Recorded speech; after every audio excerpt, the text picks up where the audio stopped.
चलिए अभी कंटिन्यू करते हैं।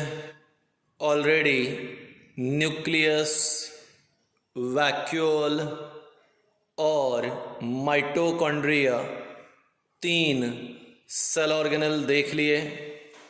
अब हम लोग नेक्स्ट सेल ऑर्गेनल की तरफ चल रहे हैं। अगला सेल ऑर्गेनल है प्लास्टिड्स, और प्लास्टिड में पहला महत्वपूर्ण point, it is the general characteristic of plant cell. It is the general characteristics of plant cell, मतलब ये सिर्फ प्लांट्स में पाया जाता है, एनिमल्स में ये नहीं होता। ये सिर्फ प्लांट्स में पाया जाता है, एनिमल्स में ये नहीं होता है। So remember, plastids are seen only in plants. तो ये जनरल कैरेक्टरिस्टिक फीचर है। प्लास्टिड को डिस्कवर किया था साइंटिस्ट कॉन्स्टेंटिन ने। ये एक रशियन साइंटिस्ट थे, कॉन्स्टेंटिन। इन्होंने इसे डिस्कवर किया था। प्लास्टिड में 3 मेन टाइप आते हैं। एक होता है ल्यूकोप्लास्ट, देखेंगे अभी आगे डिटेल में। एक होता है क्रोमोप्लास्ट, और तीसरा है क्लोरोप्लास्ट। तो general characteristic feature of plant cell is plastid. इसे डिस्कवर किया साइंटिस्ट कॉन्स्टेंटिन ने। इसके 3 प्रकार हैं। जैसे माइटोकॉन्ड्रिया था, एग्जैक्टली वैसे ही क्लोरोप्लास्ट भी हमारे लिए सेल्फ रेप्लिकेटिंग ऑटोनॉमस बॉडी है। सेल्फ रेप्लिकेटिंग ऑटोनॉमस बॉडी है। जिस प्रकार माइटोकॉन्ड्रिया में खुद का डीएनए था, वैसे ही क्लोरोप्लास्ट में भी खुद का डीएनए है। इसलिए माइटोकॉन्ड्रिया की तरह क्लोरोप्लास्ट भी अपने आप को डबल कर सकता है।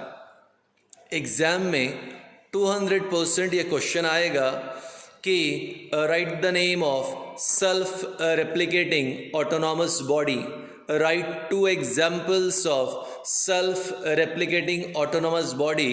तो आप लिखोगे माइटोकॉन्ड्रिया एंड क्लोरोप्लास्ट। तो माइटोकॉन्ड्रिया और chloroplast self replicating autonomous body है। ठीक है, तो प्लास्टिड प्लांट्स में पाया जाता है। कॉन्स्टेंटिन ने डिस्कवर किया। 3 मेन टाइप है। सेल्फ रेप्लिकेटिंग ऑटोनॉमस बॉडी है, उसके पास उसका खुद का डीएनए है।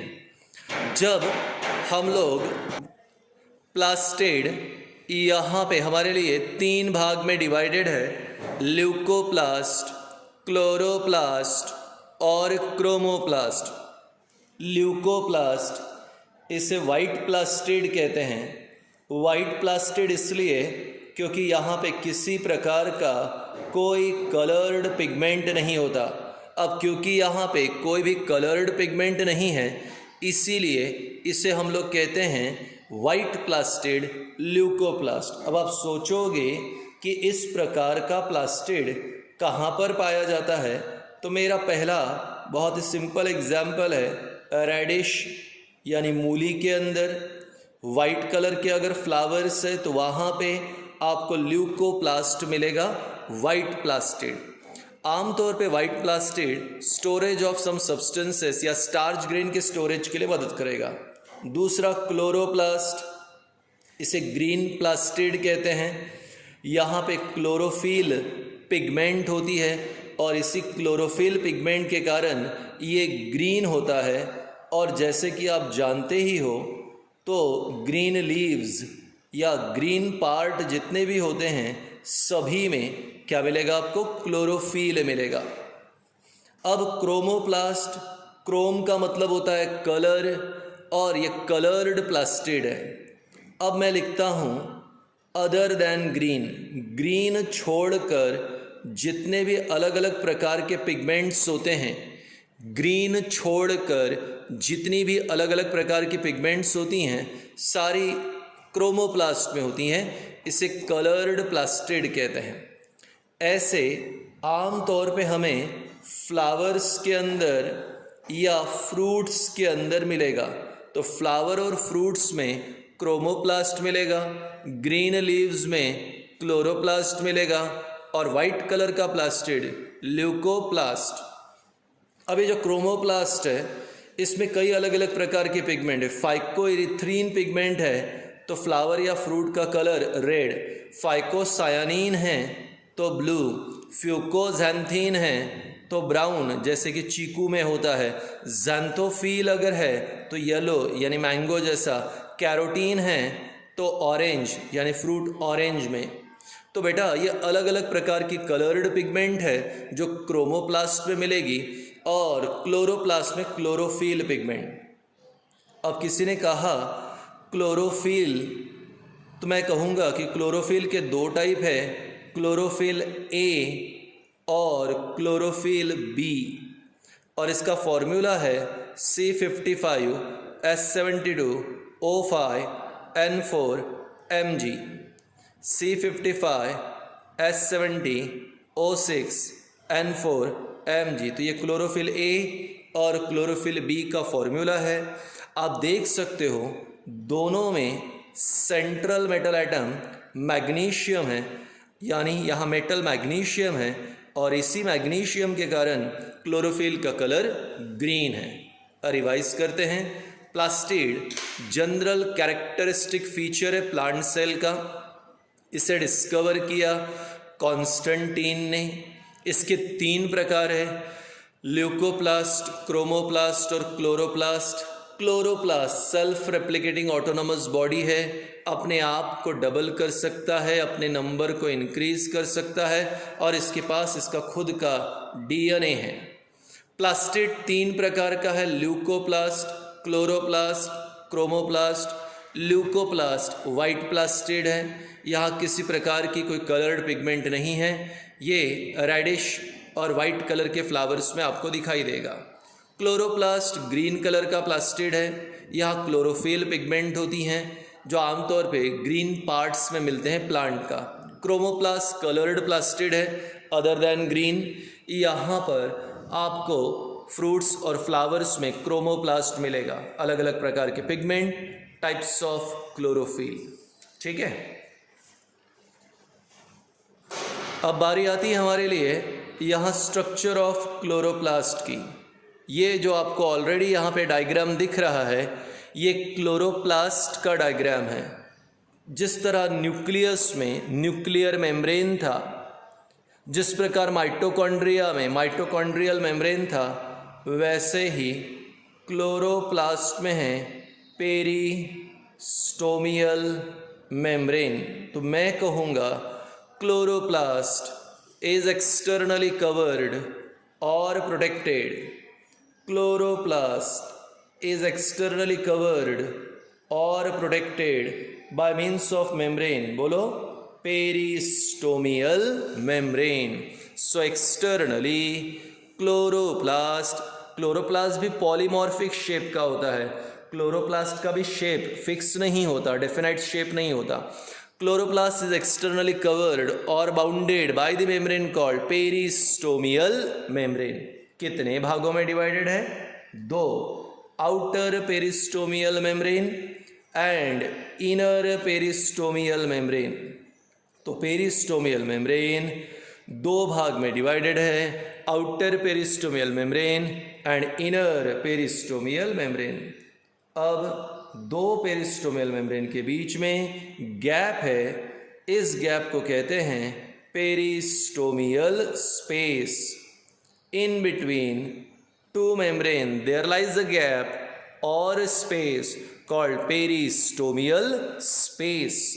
ठीक है, आगे अब आउटर पेरिस्टोमियल मेम्ब्रेन, इनर, दोनों के बीच का गैप पेरिस्टोमियल स्पेस। अब आगे जरा देखो, Within the peristomial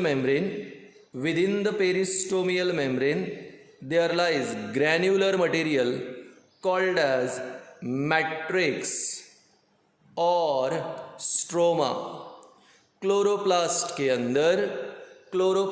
अंदर एक ग्रैन्युलर मटेरियल है. इस ग्रैन्युलर मटेरियल को हम लोग कहते हैं मैट्रिक्स और स्ट्रोमा. मैट्रिक्स और स्ट्रोमा. और इस मैट्रिक्स में प्रेजेंट होता है ग्रैना. उसके बाद रहेगा inter grana lamellae, 70s ribosome, बाद में डीएनए,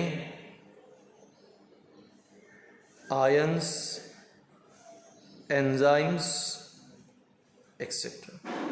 तो ये सारी चीज़ें जितनी मैंने लिखी है कहाँ पर प्रेजेंट है? मैट्रिक्स के अंदर. Once again, externally chloroplast is covered और protected by the membrane called as peristomial membrane. कितनी है peristomial membrane? 2. It is divided as outer peristomial membrane and inner peristomial membrane. Both the membrane, outer and inner, both the membrane are lipoproteinous in nature, यानी lipids और protein का बना हुआ है. In between two membranes there lies a gap called peristomial space. Inside the chloroplast there lies a granular material called matrix और stroma. Stroma में है grana, intergrana lamella, 70s ribosome, DNA, ions, enzyme etc. ठीक, तो ये सारा stroma. अब ये stroma के अंदर ये जो आपको दिख रहा है लंबा सा स्ट्रक्चर, ये है आपके लिए ग्राना.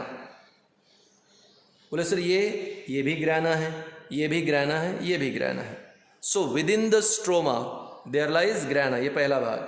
With in the stroma there lies ग्राना.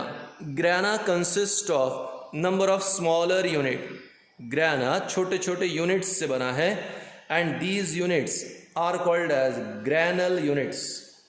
Units इन्हें क्या कहते हैं? Granal units. दो ग्राना को ज्वाइन करने वाला, दो ग्राना को ज्वाइन करने वाला इंटर ग्राना लैमिली. इंटर ग्राना लैमिली, पहला ग्राना दूसरा ग्राना, दो ग्राना के बीच में इंटर, ग्राना के बीच में इंटर ग्राना, ये धागे हैं जो ज्वाइन करते हैं, इंटर ग्राना लैमिली. तो स्ट्रोमा के अंदर ग्राना है और ग्राना छोटे छोटे यूनिट्स से बना है. इन यूनिट्स को इंटरग्रैना लैमिली कहते हैं, सॉरी ग्रैनल यूनिट्स कहते हैं, और ये ग्रैनल यूनिट्स को ज्वाइन करता है इंटरग्रैना लैमिली. अब अगर मैंने ग्रैना को थोड़ा बड़ा किया तो मुझे पता चलता है कि ग्रैना ऐसे पैरेलल स्ट्रक्चर से बना हुआ है और ग्रैना के इन पैरेलल स्ट्रक्चर को हम लोग कहते हैं thylakoid. So grana is compose of number of parallel structure. Such parallel structures are called as thylakoid. These thylakoids are arranged one above the other in parallel fashion. जैसे coins को एक के ऊपर एक हम रखते हैं, कॉइन्स को एक के ऊपर एक रखते हैं, स्टैक बनाते हैं, गट्ठा बनाते हैं, वैसे ही यहाँ पे थैलाकॉइड एक के ऊपर एक अरेंज है पैरेलल स्ट्रक्चर्स की तरह. और ये पैरेलल स्ट्रक्चर थैलाकॉइड एक के ऊपर एक अरेंज है. इन थैलाकॉइड्स के अंदर यहाँ पे राउंडेड बॉडीज़ होती हैं. इन राउंडेड बॉडीज़ को कहते हैं कॉन्टाजोम्स. इन राउंडेड बॉडीज़ को कॉन्टाजोम्स कहते हैं. और कॉन्टाजोम्स के अंदर प्रेजेंट रहता है क्लोरोफिल. एक कॉन्टाजोम में 230 to 300 क्लोरोफिल मॉलिक्यूल है.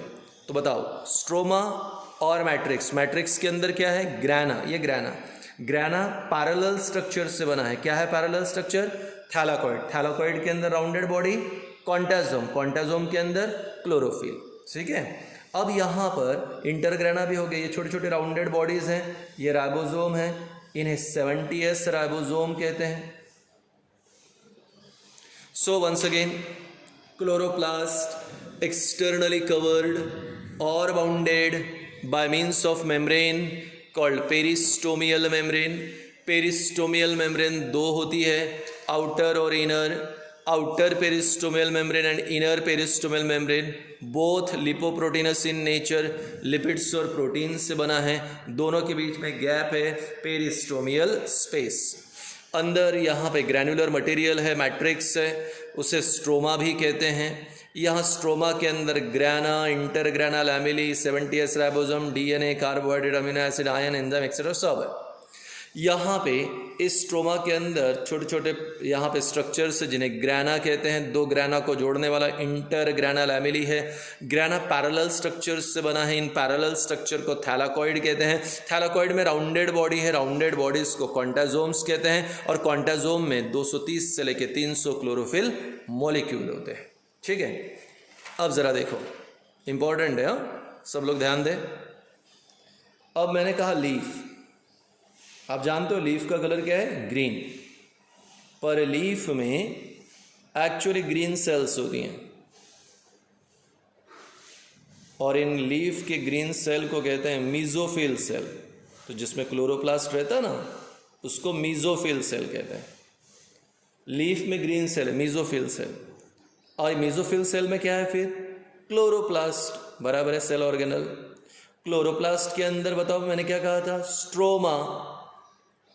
स्ट्रोमा में क्या था? ग्राना। ग्राना पैरेलल स्ट्रक्चर से बना था। क्या है पैरेलल स्ट्रक्चर? थैलाकॉइड। थैलाकॉइड में राउंडेड बॉडीज थी। राउंडेड बॉडी का नाम क्या था? कॉन्टाजोम। और कॉन्टाजोम के अंदर क्या प्रेजेंट था? Chlorophyll pigment. और क्लोरोफिल पिगमेंट का कलर क्या था? ग्रीन।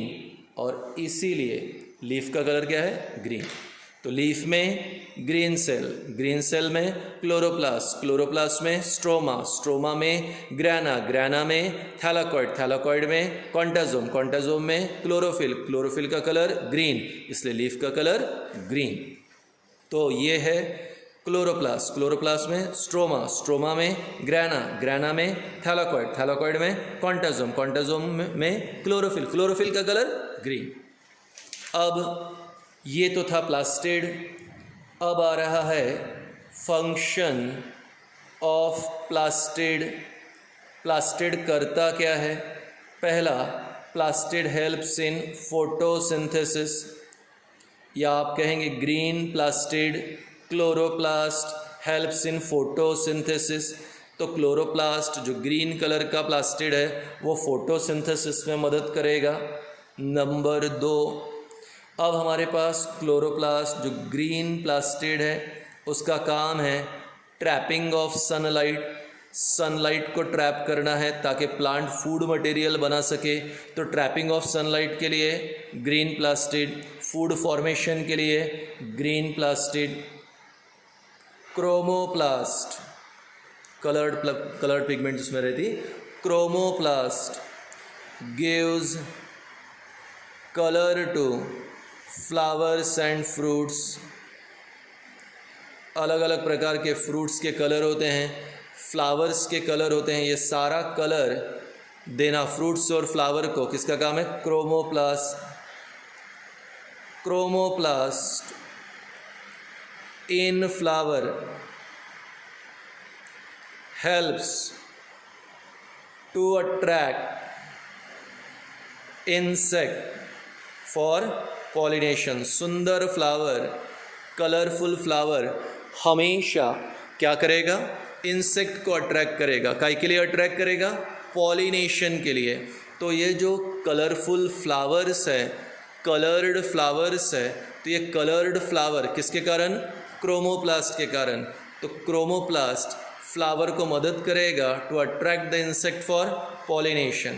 क्रोमोप्लास्ट, ठीक है, ये कलर देगा फ्लावर और फ्रूट को। क्लोरोफिल या क्लोरोप्लास्ट या green plastid trapping of light, और पहला फोटोसिंथेसिस। तो 2 या 3 बार फिर से वीडियो देखें आराम से। कुछ नहीं समझा तो क्लास में मैं बताऊंगा ही बताऊंगा। तो अब पहला हमारे लिए न्यूक्लियस हो गया, वैक्यूल हो गया, माइटोकॉन्ड्रिया हो गया और क्लोरोप्लास्ट। टोटल कितना हो गया? 4 हो गया। ठीक है, याद रहेगा अभी इतना? ओके।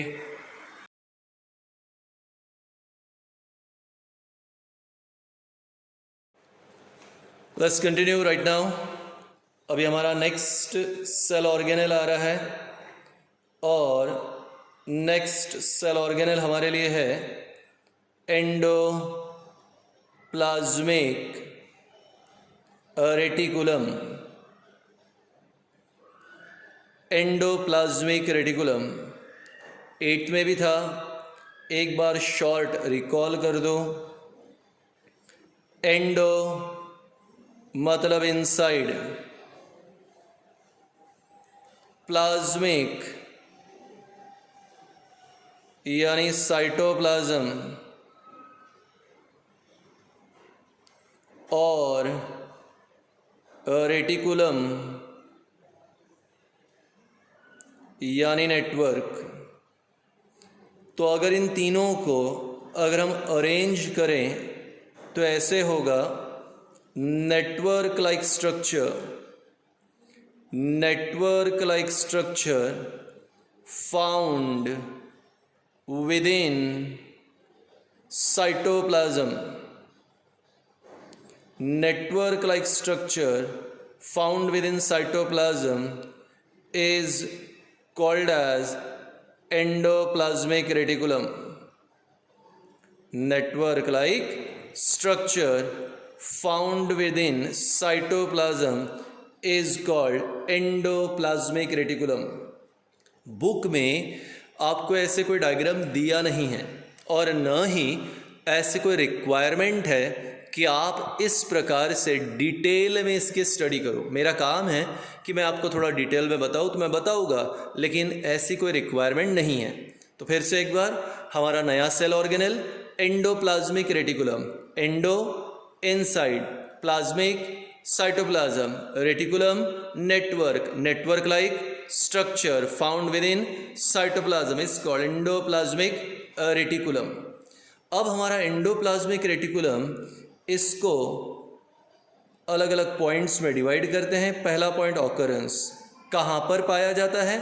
आंसर सेम पहले जैसा ही, found in living cells of all higher organism.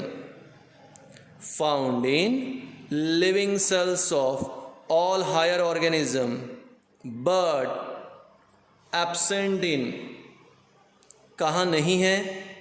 RBC, bacteria, dead cell, tracheid vessel वगैरह, डेड सेल एक्सेट्रा। तो हमारा एंडोप्लाज्मिक रेटिकुलम, जिसे शॉर्ट में हम आगे ER लिखेंगे, एंडोप्लाज्मिक रेटिकुलम, ये हायर ऑर्गेनिज्म के सभी लिविंग सेल्स में पाया जाता है। पर ये नहीं है, कहाँ नहीं है? ये आरबीसी में नहीं है, ये बैक्टीरिया में नहीं है, ये डेड सेल में नहीं है, ये इन जगहों पर नहीं मिलता है।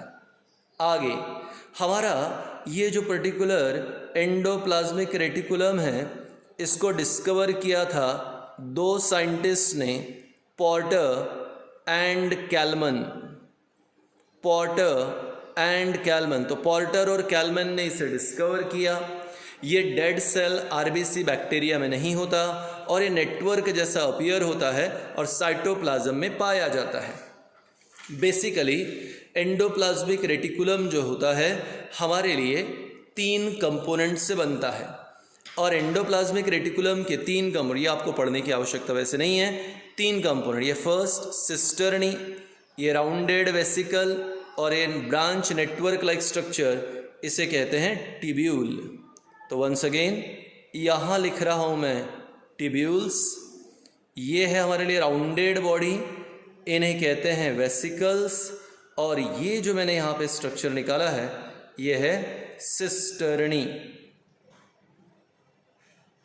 तो 3 चीज़ों से बनता है एंडोप्लाज्मिक रेटिकुलम, सिस्टर्नी, वेसिकल और टिब्यूल से। सिस्टर्नी, वेसिकल और टिब्यूल। अब आते हैं हम लोग सिस्टर्नी के ऊपर।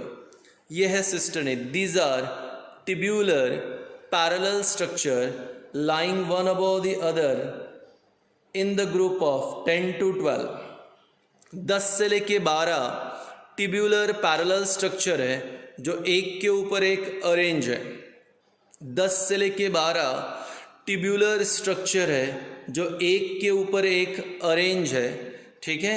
इन ट्यूब्यूलर स्ट्रक्चर को सिस्टर्नी कहते हैं। उसकी एक साइड जो होती हैं ये कॉन्वेक्स साइड होती है और एक साइड कॉन्केव होती हैं। नेक्स्ट, यहाँ पे जो गैप होता है एक सिस्टर्ना में, सिंगुलर को सिस्टर्ना, जो गैप होता है सिस्टर्ना में इसे कहते हैं intra cisternal space. Intra cisternal space. तो दो यहाँ पे आपको दिख रहा है कि with in a cisterna, cisterna के अंदर जो गैप है उसे intra, INTRA, intra cisternal space. उसी प्रकार पहले सिस्टर्ना और दूसरे सिस्टर्ना में जो गैप है उस गैप को कहते हैं inter cisternal space. I hope तुम्हें ये चीज़ें समझ में आई होगी। दो के बीच का gap inter cisternal space, with in a cisterna intra cisternal space. अब ये भी बात ज़रूरी है, आपने जैसे सीखा था कि भाई ये नेटवर्क है, तो सर यहाँ नेटवर्क कहाँ पे है?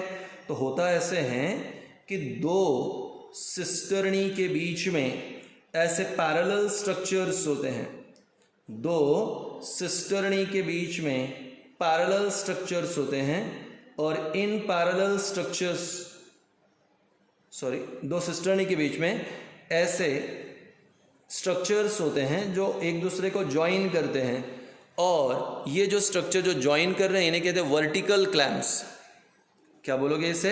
Vertical clamps. तो अब आप ज़रा फिगर देखो, अब दिख रहा है ना आपको क्लियरली। अब ये जाली तैयार हो गई, नेटवर्क। तो पहला सिस्टर्नी और दूसरा सिस्टर्नी एक दूसरे से ज्वाइन है वर्टिकल क्लैम्प की मदद से, और वर्टिकल क्लैम्प्स के कारण यहाँ पे क्या तैयार हो गया? नेटवर्क तैयार हो गया। और इसी नेटवर्क के कारण वर्ड आया रेटिकुलम। तो एंडोप्लाज्मिक रेटिकुलम ये है network like structure found in cytoplasm. So network like structure present within cytoplasm, endoplasmic reticulum. कहाँ पाया जाता है? Living cells of all higher organism. कहाँ नहीं होता है? Bacteria, RBC, dead cell. कौन डिस्कवर्ड किया? Porter and Kallman. कितनी चीज़ों से बनता है? 3, cisternae, vesicle, tubule. Cisternae parallel tubular structure है, 10 से लेके 12 के ग्रुप में रहता है, एक के ऊपर एक अरेंज रहता है। दो सिस्टर्नी के बीच में ज्वाइनिंग के लिए वर्टिकल क्लैम्प्स होते हैं जिससे वो नेटवर्क जैसा दिखता है। एक सिस्टर्ना के अंदर का गैप इंट्रा सिस्टर्नल स्पेस, दो के बीच की गैप इंटर सिस्टर्नल स्पेस। इसी सिस्टर्नी के बाजू में यहाँ जो राउंडेड स्ट्रक्चर होते हैं जो अलग अलग प्रकार के केमिकल्स तैयार करते हैं उन्हें कहते हैं वेसिकल्स। सिस्टर्नी के बाजू में जो राउंडेड स्ट्रक्चर्स होते हैं जो अलग अलग केमिकल्स तैयार करते हैं उन्हें कहते हैं वेसिकल। और जो फाइन नेटवर्क होता है कैपिलरी जैसा, ठीक है, बारीक बारीक ट्यूब का फाइन नेटवर्क होता है, उसे कहते हैं टिब्यूल्स। तो इस प्रकार टिब्यूल, वेसिकल और सिस्टर्नी 3 चीज़ों से एंडोप्लाज्मिक रेटिकुलम बना है। और ये डायग्राम जो मैंने बताई है, ऐसी डायग्राम इलेक्ट्रॉन माइक्रोस्कोप में दिखाई देती हैं, ठीक है। ये आपको पढ़ने की एज सच आवश्यकता नहीं है, पर मेरा काम था बताना, मैंने बता दिया। हाँ, ये एक इम्पॉर्टेंट पॉइंट है जिसे कहते हैं types of endoplasmic reticulum. Types of endoplasmic reticulum. तो एंडोप्लाज्मिक रेटिकुलम के 2 टाइप हैं। एक को कहते हैं रफ एंडोप्लाज्मिक रेटिकुलम और एक को कहते हैं स्मूथ एंडोप्लाज्मिक रेटिकुलम। तो rough endoplasmic reticulum and smooth endoplasmic reticulum, चलिए देखते हैं। तो एंडोप्लाज्मिक रेटिकुलम आप देख सकते हो कि यहाँ पर राइबोसोम्स है। तो ऐसा एंडोप्लाज्मिक रेटिकुलम जिसके सरफेस पे राइबोसोम्स है उसे कहते हैं रफ और ग्रैन्युलर एंडोप्लाज्मिक रेटिकुलम। तो व्हाट इज दिस? सिस्टर्नी। और सिस्टर्नी के सरफेस पर अगर राइबोसोम है तो उसे रफ एंडोप्लाज्मिक रेटिकुलम, और सिस्टर्नी के सरफेस पे राइबोसोम नहीं है तो स्मूथ एंडोप्लाज्मिक रेटिकुलम। तो कुल मिलाकर दो प्रकार के endoplasmic reticulum, smooth endoplasmic reticulum या उसे अग्रैन्युलर कहते हैं, अग्रैन्युलर एंडोप्लाज्मिक रेटिकुलम, यानी जहाँ पे आपके लिए राइबोसोम्स नहीं है, रफ या ग्रैन्युलर एंडोप्लाज्मिक रेटिकुलम जिसके सरफेस पे राइबोसोम है। अब आता है बारी फंक्शंस की। पहला फंक्शन है endoplasmic reticulum gives mechanical support to cell. आप जानते हो कोई भी नेटवर्क जो होता है वो सपोर्ट प्रोवाइड करता है। हमारे घर की छत में, स्लैब में हम लोहे के नेटवर्क बनाते हैं, वो सपोर्ट देगा।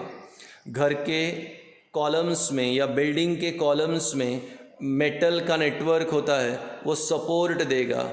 शरीर में बोन का नेटवर्क है, वो सपोर्ट देगा। वैसे सेल में जो नेटवर्क है वो उसको मैकेनिकल सपोर्ट देगा। तो पहला फंक्शन है एंडोप्लाज्मिक रेटिकुलम का मैकेनिकल सपोर्ट प्रोवाइड करना।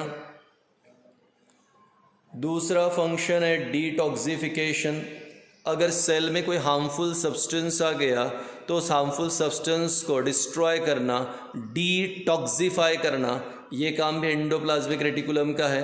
बड़ा सिंपल सा एग्जाम्पल कि अगर हमें लाल चींटी काट ले तो हम हॉस्पिटल नहीं जाते, थोड़ी देर के बाद हम नॉर्मल हो जाते हैं, हमें नॉर्मल फील होने लगता है। हालांकि थोड़ी देर पहले जलन हो रही थी। क्या हुआ? लाल चींटी ने काटा, फॉर्मिक एसिड शरीर में गया। हाँ, फॉर्मिक एसिड हमारे सेल को हार्म कर रहा था। थोड़ी ही देर में जितने भी सराउंडिंग सेल्स थे, सारे सेल के एंडोप्लाज्मिक रेटिकुलम ने उस फॉर्मिक एसिड को डिस्ट्रॉय कर दिया, यानी हार्मफुल सब्सटेंस को डिटॉक्सिफाई किया, टॉक्सिक सब्सटेंस को डिटॉक्सिफाई किया, रिमूव किया। तो टॉक्सिक सब्सटेंस को शरीर के बाहर फेंकने का काम, रिमूव करने का काम या डिटॉक्सिफिकेशन करने का काम इसी एंडोप्लाज्मिक रेटिकुलम का है।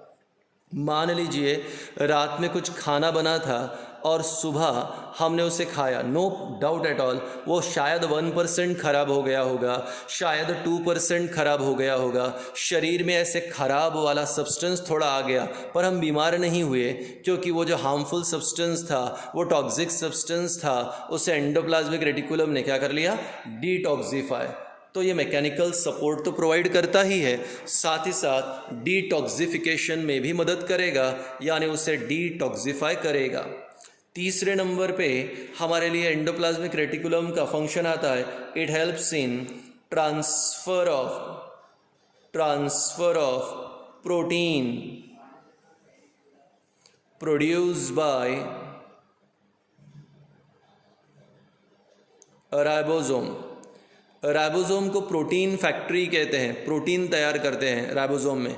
तो जो भी प्रोटीन राइबोसोम तैयार करेगा उसे ट्रांसपोर्ट करने का काम किसका है? Endoplasmic reticulum. तो एंडोप्लाज्मिक रेटिकुलम प्रोटीन को ट्रांसफर करेगा, प्रोटीन को ट्रांसपोर्ट करेगा, प्रोड्यूस बाय राइबोसोम। वो डिटॉक्सिफिकेशन में मदद करेगा, सेल को मैकेनिकल सपोर्ट भी प्रोवाइड करेगा।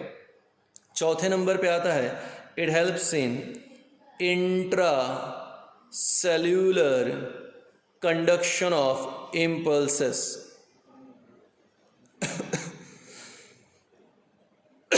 It helps in intracellular conduction of impulses, यानी हमारे शरीर में इलेक्ट्रिकल इम्पल्सेस को ट्रांसफ़र करने के लिए, इलेक्ट्रिकल इम्पल्सेस को भेजने के लिए, शरीर में मतलब सेल के भीतर, सेल के अंदर भेजने के लिए ये मदद करेगा। एग्जाम्पल के तौर पे मान लीजिए न्यूक्लियस को कोई मैसेज माइटोकॉन्ड्रिया को देना है या लाइसोसोम को देना है, तो एक सेल ऑर्गेनेल से दूसरे सेल ऑर्गेनेल तक जो मैसेज पहुंचाना है वो एंडोप्लाज्मिक रेटिकुलम पहुंचाएगा। इसलिए हम लोग कहते हैं इट हेल्प्स इन, ठीक है, intracellular conduction of electrical impulses. एक बार रिवाइज करते हैं। Endoplasmic reticulum, network like structure present within cytoplasm, network like structure found in cytoplasm is endoplasmic reticulum. ठीक, अच्छा कहाँ पर है? Found in living cell of all higher organism. ठीक, कहाँ नहीं है? आरबीसी, बैक्टीरिया, डेड सेल में नहीं है। कौन डिस्कवर्ड किया? Porter and Kallman. Electron microscopic study से कितने कंपोनेंट दिखते हैं? 3, सिस्टर्नी, वेसिकल, ट्यूब्यूल। सिस्टर्नी क्या है? पैरेलल ट्यूबुलर स्ट्रक्चर है। कितने का ग्रुप है? 10 to 12 का ग्रुप है, lying one above the other. ठीक है, एक साइड कॉन्वेक्स, दूसरी कॉनकेव। एक सिस्टर्ना के अंदर का गैप इंट्रा सिस्टर्नल स्पेस, दो के बीच का गैप इंटर सिस्टर्नल स्पेस। यहाँ पे सिस्टर्नी को ज्वाइन करने के लिए वर्टिकल क्लैम्प, जिसके कारण नेटवर्क दिखता है। सिस्टर्नी के बाजू में rounded bodies, vesicle, fine network, उन्हें कहते हैं ट्यूब्यूल। अगर सिस्टर्नी के ऊपर राइबोसोम है तो रफ एंडोप्लाज्मिक रेटिकुलम या ग्रैन्युलर, राइबोसोम नहीं है तो स्मूथ एंडोप्लाज्मिक रेटिकुलम या अग्रैन्युलर। ये मैकेनिकल सपोर्ट प्रोवाइड करेगा सेल को, ये डिटॉक्सिफिकेशन में मदद करेगा, प्रोटीन ट्रांसफर करेगा राइबोसोम द्वारा जो तैयार किया गया, और इंट्रासेलुलर कंडक्शन ऑफ इम्पल्सेस। तो ये थे अलग अलग फंक्शन। रिवाइज किया, 2 या 3 बार आप वीडियो देखें ताकि आपको अच्छी तरीके से चीज़ें लर्न हो जाए।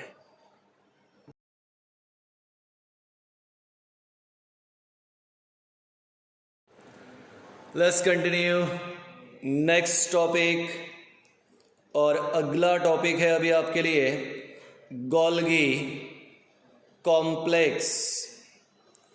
गोल्गी कॉम्प्लेक्स को और एक नाम है गोल्गी apparatus, इसका और एक नाम है गोल्गी बॉडी, और इसका चौथा नाम है डिक्टियोसोम।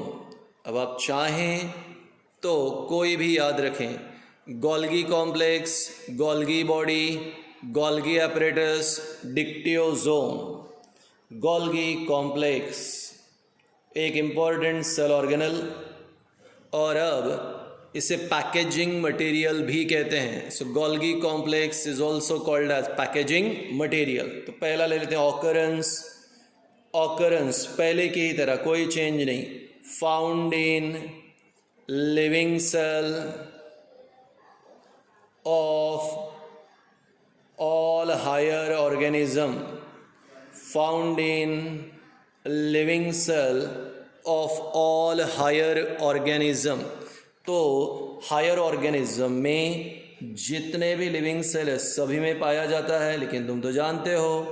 बट एब्सेंट इन, कहाँ पे एब्सेंट है? आरबीसी, दूसरा बैक्टीरिया, तीसरा डेड सेल। तो इन जगहों पर ये एब्सेंट है। So Golgi complex, Golgi body, Golgi apparatus, dictyosome, ये लिविंग सेल्स में हैं। सभी लिविंग सेल में हायर ऑर्गेनिज्म के, पर ये बैक्टीरिया, आरबीसी, डेड सेल्स में होता नहीं है। ठीक है, आगे डिस्कवरी। कौन डिस्कवर किया? आंसर, इसे डिस्कवर किया है साइंटिस्ट कैमेलो गोल्गी ने। साइंटिस्ट कैमेलो गोल्गी ने डिस्कवर किया, इसीलिए उसी के नाम पर यह बोल दिया गया गोल्गी कॉम्प्लेक्स, गोल्गी बॉडी। तो गोल्गी ने डिस्कवर किया, इसलिए गोल्गी कॉम्प्लेक्स या गोल्गी बॉडी कहा।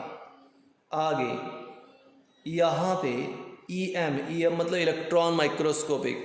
Electron microscopic studies shows that, electron microscopic studies show that Golgi complex is made up of, Golgi complex ये 4 चीज़ों से बनता है। पहला सिस्टर्नी, दूसरा वेसिकल, तीसरा ट्यूब्यूल। बोले सर ये तो सारे एंडोप्लाज्मिक रेटिकुलम में थे। एग्जैक्टली वहाँ पे भी थे, सिर्फ यहाँ एक बढ़ गया।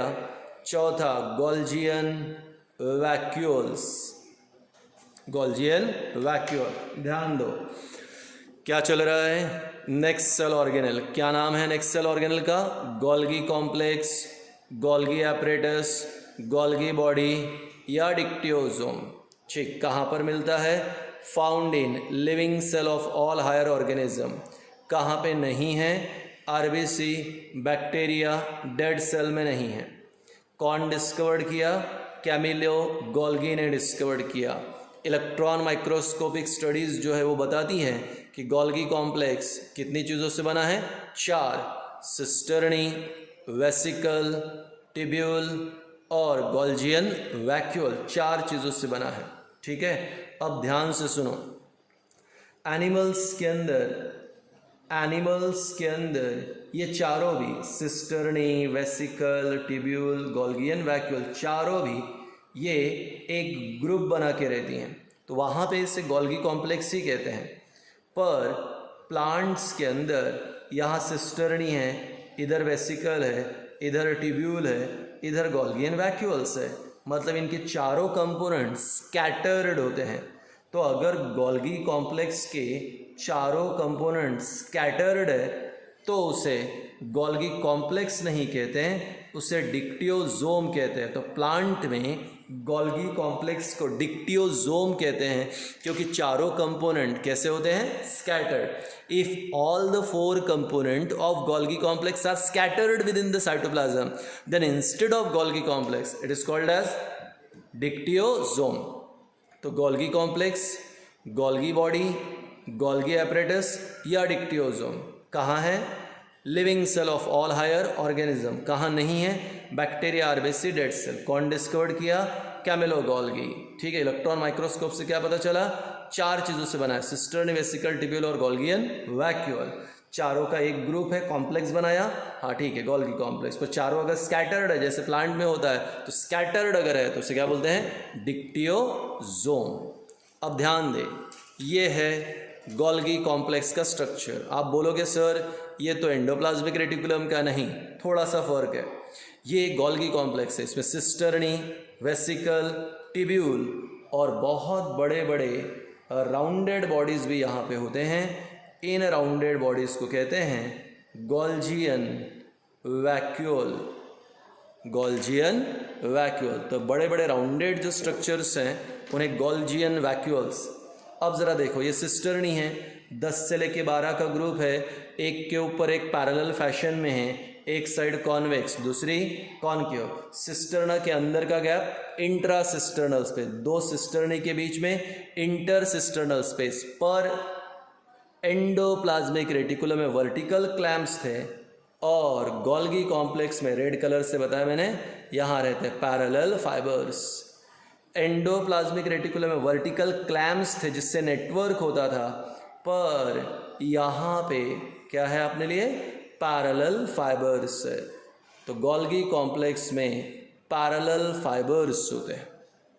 स्मॉल राउंडेड बॉडी जो सिस्टर्नी के बाजू में वेसिकल, फाइन नेटवर्क ट्यूब का टिब्यूल, और बड़े बड़े राउंडेड बॉडी है उन्हें कहते हैं गोल्जियन वैक्यूल। इनका फंक्शन स्टिल अननोन है कि गोल्जियन वैक्यूल करता क्या है, पर हाँ यह है गोल्गी कॉम्प्लेक्स। एक बार फिर से, गोल्गी कॉम्प्लेक्स क्या है? सर ये Golgi complex, Golgi body, Golgi apparatus cell organelle है। प्लांट में इसे डिक्टियोजोम भी कहते हैं। हायर ऑर्गेनिज्म के लिविंग सेल में है, बैक्टीरिया, दूसरा आरबीसी, डेड सेल में होता नहीं है। कैमिलो गोल्गी साइंटिस्ट ने डिस्कवर्ड किया, 4 कंपोनेंट से बना है, चारों का एक ग्रुप, तो गोल्गी कॉम्प्लेक्स। स्कैटर्ड है जैसे प्लांट में होता है तो डिक्टियोजोम। पहला सिस्टर्नी, टिब्यूलर स्ट्रक्चर, 10 से लेके 12 का ग्रुप, एक के ऊपर एक पैरेलली अरेंज है, एक साइड कॉन्वेक्स, दूसरी कॉनकेव। सिस्टर्ना के अंदर इंट्रा सिस्टर्नल स्पेस, 2 सिस्टर्नी के बीच में इंटर सिस्टर्नल स्पेस। ठीक है, और यहाँ पर 2 सिस्टर्ना के बीच में पैरेलल फाइबर्स होते हैं। Rounded body vesicle, fine network tubule, large rounded body Golgian vacuoles. अब आती हैं हमारे लिए बारी फंक्शंस की। किसका function? Golgi complex. So let's start the heading. Function of Golgi complex. पहला, It helps in cell plate formation. It helps in cell plate formation during cell division. जब एक सेल का दो सेल बनेगा, जब एक सेल का दो सेल बनेगा तो दो सेल में जो पार्टीशन तैयार होगा, सेल प्लेट तैयार होगी, तो सेल प्लेट को तैयार करने के लिए गोल्गी कॉम्प्लेक्स मदद करेगा. Second, Golgi complex helps in acrosome formation. Acrosome क्या है बताता हूं. It helps in formation of neurosecretion. आइए दोनों को एक्सप्लेन करता हूँ. पहला तो हमने बताया कि भाई हमारे अगर सेल में डिवीज़न हो रहा है और सेल में डिवीज़न अगर होता है तो डिवीज़न के अंदर फाइनली एक सेल का दो सेल बनेगा.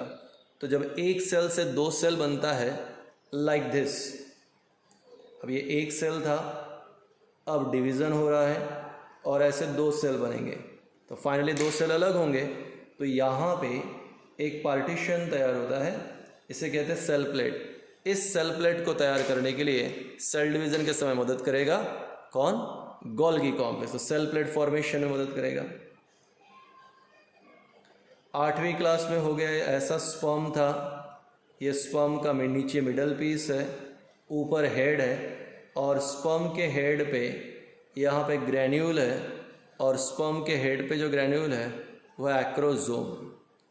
ये एक्रोसोम की स्पेशलिटी होती है, ऐसा केमिकल तैयार करता है जो एग की मेम्ब्रेन को ब्रेक करेगा और फर्टिलाइजेशन करेगा.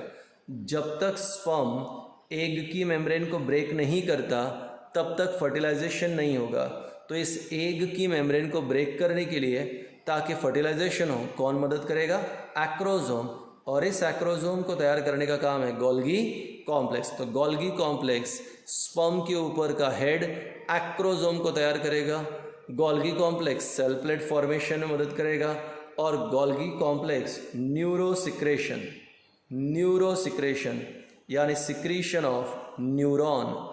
न्यूरॉन्स दो प्रकार के केमिकल्स तैयार करते हैं जो इलेक्ट्रिकल इम्पल्सेस को ट्रांसमिट करने के लिए मदद करेगा. Acetylcholine and cholinesterase. Acetylcholine and cholinesterase, ये दो केमिकल है. जब तक ये दो केमिकल्स तैयार नहीं होते तब तक इलेक्ट्रिकल इम्पल्सेस, मैसेजेस शरीर में ट्रांसफ़र नहीं होता. इस इलेक्ट्रिकल इम्पल्सेस को या मैसेजेस को पहुंचाने के लिए ये केमिकल चाहिए, जिन्हें न्यूरोसिक्रेशन कहते हैं. न्यूरोसिक्रेशन में मदद करने वाला भी कौन है? Golgi complex. तो इस प्रकार मैंने आपको गोल्गी कॉम्प्लेक्स के 3 फंक्शन बताए: cell plate formation, acrosome formation, and helps in formation of neurosecretion. ये था गोल्गी कॉम्प्लेक्स. बार बार वीडियो देखते रहे.